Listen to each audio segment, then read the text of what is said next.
I was asleep 12 p.m. to 4:40 p.m. today, May 9th, 2024. After I woke up, I called my mother. I hadn't talked to my mother in a week.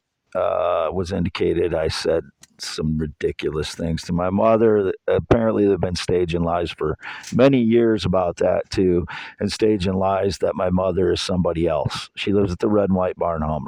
Her name is Lois. She's 82 years old. We talked about gardening, her hip, her knees, me, trying to figure out how she could do gardening and get off of her knees, her injections for her knees. She talked about going to my brother's son's baseball game. I told her about, how the internet makes everybody, whatever I say, I get criticized or accused of something by one group or another because the whole world is making judgments about whether I say something about Mr. Potato Head, which I think of as a fake thing and not a racist thing.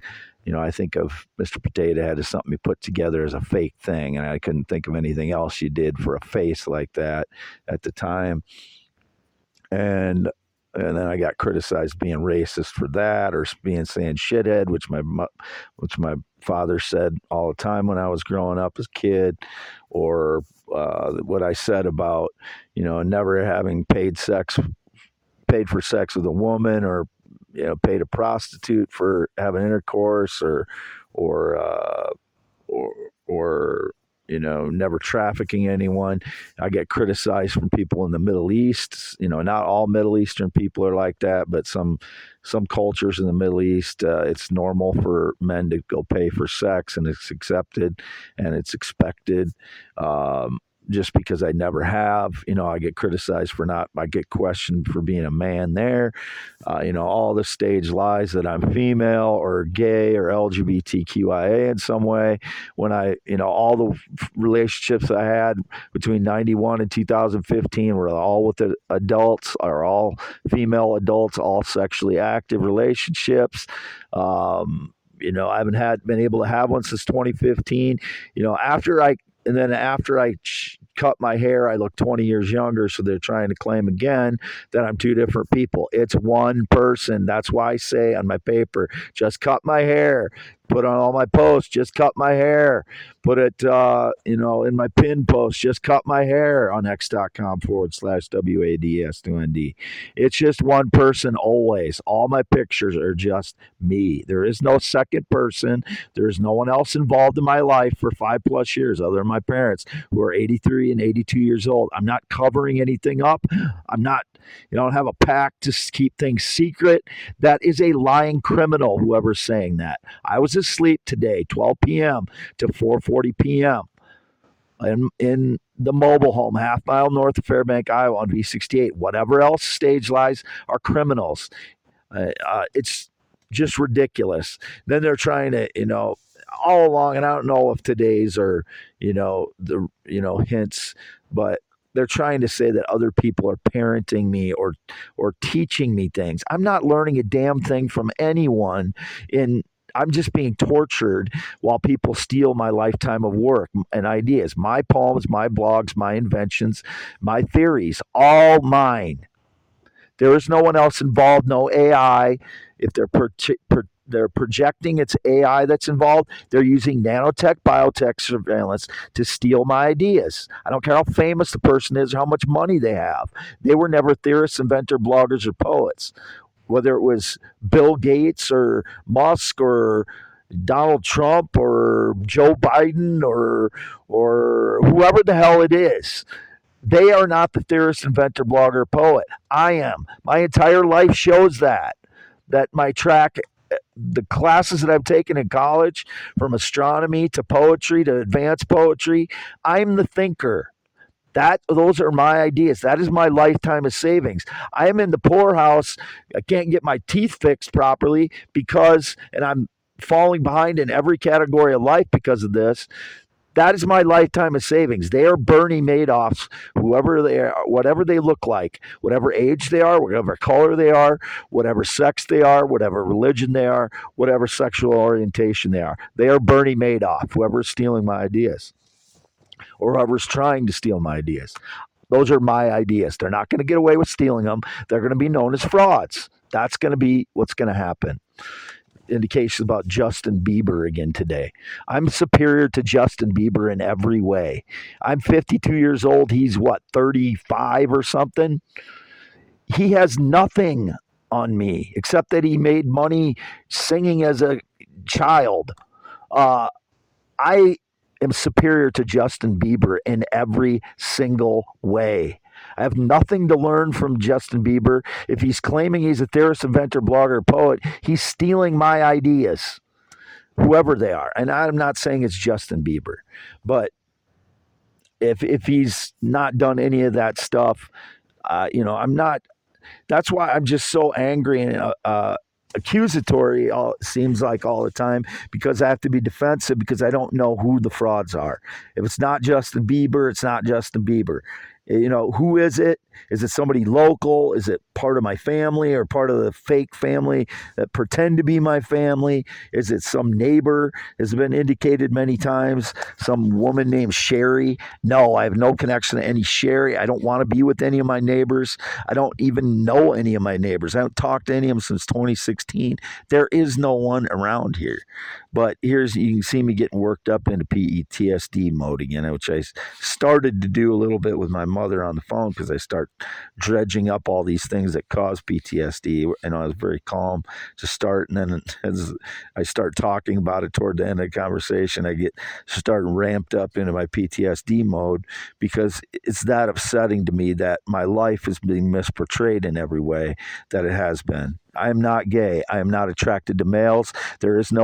I'm not hiding anything from anyone. There is no secret pact to stay quiet about anything. They are criminals, whoever is trying to claim any connection to me in the last 5+ years. And I'm not trying to insult people that might take my side. If that's Justin Bieber and he's just trying to take my side on something, but it's indicated I could learn something from Justin Bieber. I have nothing to learn from Justin Bieber. He would have everything to learn from me. I'm 52 years old. I've been posting since 2015. If he's been stealing my ideas since then or someone else has, and again, I'm not trying to insult people that aren't doing anything. If he's not doing anything like that, fine. If he's stealing my ideas and he's already rich, I hate him. So I don't know. I don't know who the people are stealing my ideas or using my ideas to promote themselves. And it's pathetic that people that would be rich already would be using my ideas to promote themselves. They are my ideas. They're going to be known as frauds. I don't care who they are, what color they are, white, black, Hispanic, or Asian. That's what I told my mom again today. Shithead was something my father used against mostly white people when we were growing up because there's 95% white people here. It is not a discriminatory term. Same thing with Mr. Potato Head. I just think of it as a fake entity. You put together a face. That's what I was thinking about when I said Mr. Potato Head's the fake standing behind. And that was a very poor imagery thing for me to use, which I didn't think about the color of Mr. Potato Head and the color of Mr. Universe. And I wasn't even saying anything about Mr. Universe. So if there's some fraud pretend to be Mr. Universe or Batman or Spider-Man, which has been indicated, they call these frauds, different superheroes when they just steal my work. They're trying to, I wasn't thinking of white, black. I was just thinking of a fake thing standing in front of something different. That was a very poor choices as far as me not thinking through the entire thing. But at the time I couldn't think of anything that was more fake than a Mr. Potato Head that you put all the pieces together, and I just came up with something that was in direct contrast to Mr. Potato Head in front of it. I should have picked that, chosen that very much more carefully, but I don't think of racism when I'm trying to express an idea. I'm just trying to think of something that best expresses the difference between whatever the fake thing is and contrast it with whatever is in front of it. I was trying to say that a fraud is like something you put together that is just completely fake, that's standing behind something that it's portraying itself to be. Bad choice of what I used. Yes, not guilty of racism as usual, but but let me explain this though. With with me being upset about black people knowing that there's frauds since 2016 that are black trying to claim my work or claim connection to me. I've never done anything to a black person. I've had very few interactions with black people throughout my life because I live in a 95% white society. That's a fact. Northeast Iowa, rural Northeast Iowa, 95% white. There's 2% black people in Iowa. So the very few interactions I've had with black people, the first one was positive. I had a friendship with a guy at the YMCA. We played basketball together. That's all we did. Or we hung out. I'd see him at the club and we'd hang out and talk. His name was Chris. It was cool. It was a very cool friendship. I mean, if I had met him before I had met my core of friends, then I probably would have hung out with him a lot. But I've never needed a lot of friends throughout my life, so I don't go out and like reach out to more people all the time to try and hang out with them. I just hang out with the people that I know, and so that was just mostly playing basketball and hanging out that was 1992, before White Man Can't Jump came out, or right around that time. Um, and he could jump better than I could, but he could also shoot really long 3-pointers more better than I could. But I was, we were, it was a good rivalry. Usually we'd be on opposite teams. Sometimes we'd be on the same team, which we just crush the other team usually. But I'm not bragging. That was just the case at the YMCA. So that was my first. And then, there wasn't hardly any, I hardly no interaction virtually with black people until 2006, when I dated a exotic dancer, stripper, or, whatever you want to call her.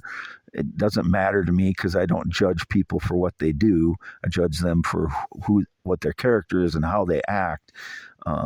That I met her at the strip club, and I think it was set up by my best friend Tim at the time, which I didn't really realize that was what was going on. So I don't know why he was setting me up with her, but her name was Angelita, and she's a natural female. She's very dark skinned. Skin color does not enter into it to when I'm attracted to somebody. They're physically attractive to me or they're not. There is no skin color thing. Either I'm attracted to them, very attracted to them, or not. I was very attracted to her. We started dating. It was 3 months. I introduced her to my brother.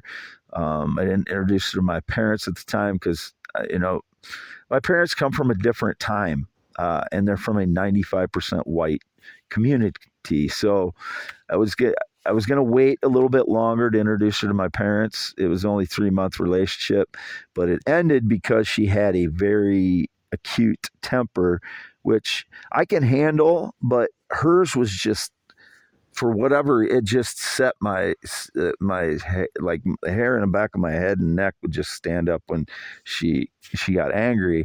And she had a reason to be angry at the time, but just the way she got angry, I knew I couldn't handle that.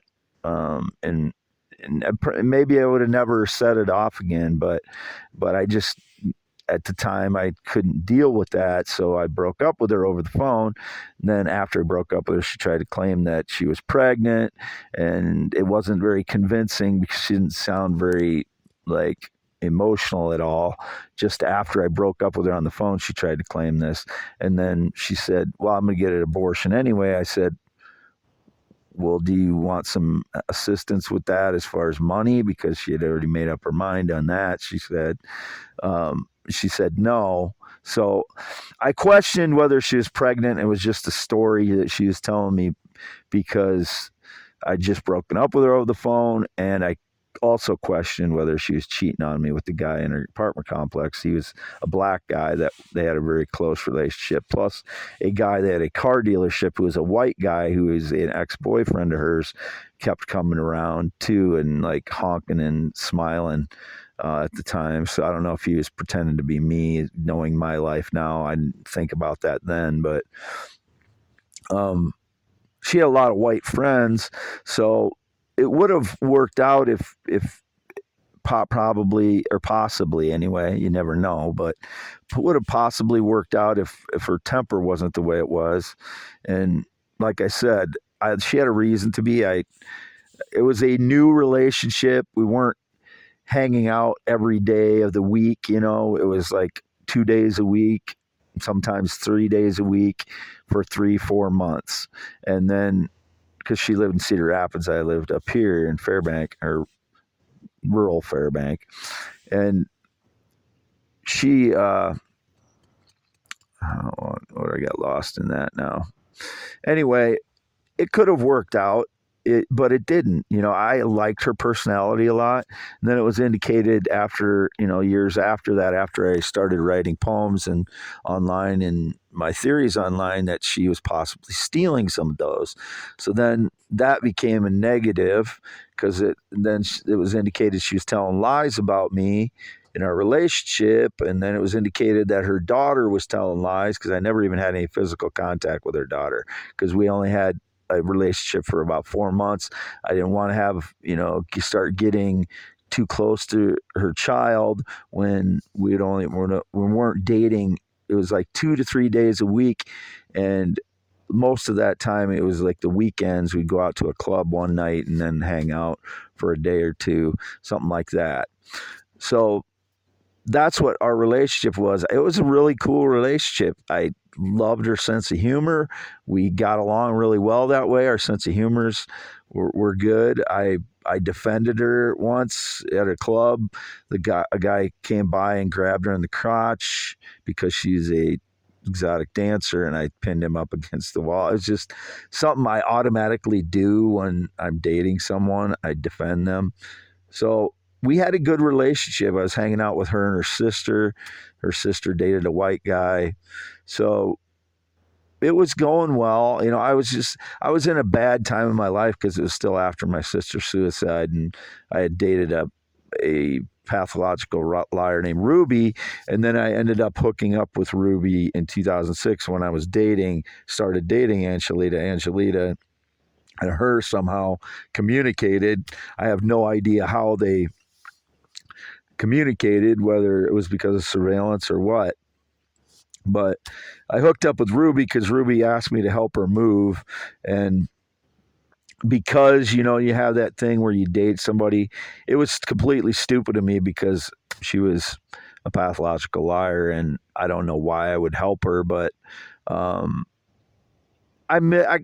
even if you date somebody and they're a pathological liar, you miss some aspects of their personality. And I think that played into it when she asked me to help her move in 2006. And I don't know, whatever. And then I helped her move in Dubuque, and then we hooked up after I helped her move. Because, I don't know, it's just that familiar thing. I admit that I cheated on Angelita, but it was a new relationship. It was kind of like between the time that you start dating and you're committed to each other. I didn't feel quite committed to her yet. So, it was kind of one of those things that either going to get over that or not. And she got really angry with me for something I said, and it probably had to do with that. I just don't remember what it was, and that set her off, and it just set the hairs on the back of my head and neck going up. I couldn't deal with it. It felt like she was going to stab me or something, which, she didn't have a knife or anything. She never threatened me, but that was the feeling I got. Like I was going to be unsafe to try and defend myself against. She was pretty powerful too. So, as some black women are. She wasn't small black woman. She was medium sized, but she was very strong. And that's just, you know, I liked her very much. We got along very well. Um, it was just circumstances where I made a poor judgment at the time, and then it set off her anger, which I couldn't deal with. But then, so that it became a negative when years later it was indicated she was stealing my ideas. And then it was indicated her daughter made claims I did something to her, which that really angered me. And then 2016 came, and then there was some black female quote teacher. And then a little bit later, a black woman named Annie or Anna was indicated, and there was a skinny black female that was coming into Owine Library and looking at me kind of crossways when I was posting about my space interaction theory in 2020, 2016, 2017. I don't know how many years she came in there, but I don't know if that was her name but that it seemed to be associated with that person. And I have not seen her since 2017, but it's still been indicated about the teacher it was indicated about the teacher for years, and I have no connection to any teacher. And then it was indicated Batman at the same time. Teacher and Batman. Never any association to anyone I called Batman or knew as Batman, and never called myself Batman. But there was a guy when I was in Iowa Association of Housing Officials, a guy named Jason he evacuated bats from buildings, and I hired him as an inspector for the city of Dubuque. I don't know if that would be the guy they'd be calling Batman. He put bat evacuators on houses. I hired him several times, so he knew my name, and I hired him for Iowa Association of Housing Officials because we educated people throughout the state of Iowa on housing inspection. And I was on the board from 1997 to 2003. I was president 2002 and 2003 of Iowa Association of Housing Officials, which was a nonprofit. That was in addition to my full-time job as inspector for the city of Dubuque, because it wasn't a lot of time to do the nonprofit things.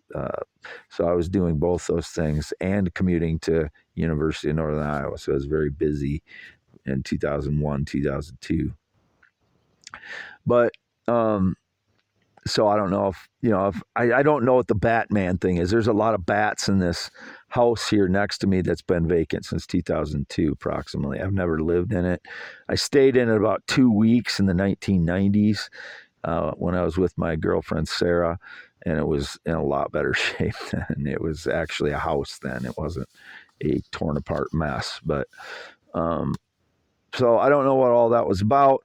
But then I'm just trying to explain, and then it's been indicated in recent years some fraud named Chuck that was black. I don't know who that is, that was stealing my singing voice or my voice, or claiming that my rants were his podcasts. Or I don't know if I'm getting any of this right, or if I'm getting like parts of it right or what, but I'm starting to get these things mixed up, there's been a lot of white people indicated too, but since I've had very few interactions with black people, it makes me distrust them disproportionately because I've had very few interactions with black people. So the ones that I have are very important to me. And ever since 2015, it's been negative with black people indicated. Then there was a black woman that my former friend Tim dated in 2014 to 2016. In that time period, her name was, now I have trouble remembering her name.